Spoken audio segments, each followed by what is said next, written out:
One of the darkest chapters in Denver's history comes to a close. Those were the words spoken by attorneys today after the last person involved in the deadly 2020 Green Valley Ranch arson was sentenced. 20-year-old Kevin Bowie pleaded guilty to starting the fire that killed a family of Senegalese immigrants. Two other accomplices also pleaded guilty. One by one, family and friends of those killed addressed Bowie during today's sentencing about how the tragedy not only impacted them, but the Senegalese community in Denver and beyond. Denver 7's Christian Lopez has more. It's been nearly 4 years since a horrific house fire killed a family of 5 in Green Valley Ranch. Tuesday, Kevin Bowie, who is accused of being the mastermind behind it all, was sentenced at this Denver courthouse. Just why? No, why you took these 5 amazing individuals from us? Why? Loved ones say they're still living with the trauma of it all each and every day. We will be impacted for generations to come because the family we lost babies, we lost fathers, we lost mothers, aunties, and it's hard. Tuesday, the last of 3 suspects accused of intentionally starting the fire that killed 5 family members in August of 2020 was sentenced to 60 years in prison after taking a plea deal. Kevin Bowie admitted in court that he was responsible for planning it all after he and 2 friends incorrectly believed Bowie's stolen iPhone was in the house and set it on fire as revenge. What we got today is not justice. It is just this. Remember those people, and then the way that they were taken away in an arson, and then we just get this.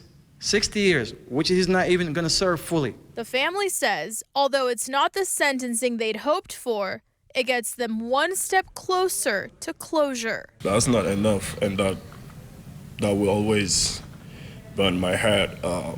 Every time I'm gonna think about 60 years for someone who killed 5 people, it's gonna make me suffer again. And finally, we just don't have to deal with the suspects anymore, and we could really just mourn and talk about the amazing individuals that we lost. During the sentencing, the judge called this an incomprehensible and senseless tragedy. There were 8 people inside the home at the time. A couple and their daughter survived by jumping out of the 2-story window. In Denver, I'm Christian Lopez, Denver 7. Now, Bowie was previously charged for allegedly possessing and distributing pills with suspected fentanyl in jail. Those charges were dropped as part of that plea agreement. Digging deeper, you may recall this case made national headlines when Denver police requested reverse Google records for anyone who searched the exact address of the home that was set on fire.